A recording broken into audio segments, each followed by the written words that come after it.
আসসালামু আলাইকুম। আমরা এখন দাঁড়িয়ে রয়েছি দক্ষিণ চব্বিশ পরগনার মগরাহাট।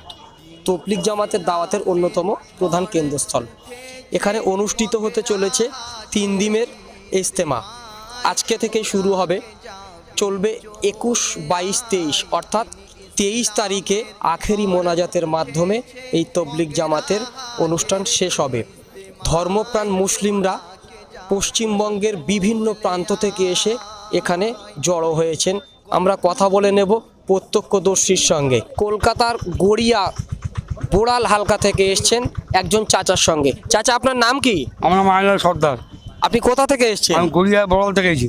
কবে এসছেন? আমি এসেছি শুক্রবার দিন। আপনাদের মানে কতদিনের জামাত ছিল? আমার 4 মাসে জমা। 4 মাসের জামাত। মানে এখানেই কি মানে শেষ হবে নাকি এখান থেকে আবার নতুন রুট ঠিক 10 করবে? দিন রুট আছে, 10 দিন 10 দিন রুট আছে। আপনি কোথা থেকে এসছেন? মগরাহাটে। আপনার বাড়ি মগরাহাটে? হ্যাঁ, মর্জুনপুর মগরাহাট। এখানে কদিন থাকবেন? এখানে 5 দিনে আসি আমরা। আচ্ছা আচ্ছা। মানে আপনি এখানে কবে এসছেন? আমি এসেছি বুধবার। বুধবার থেকে এসছেন। হ্যাঁ, বাড়ি যাবেন কবে? বাড়ি যাবো দোয়া সেরে, একবার কাজ সেরে যাবো আচ্ছা আচ্ছা। খেদমতের সাথে আমরা।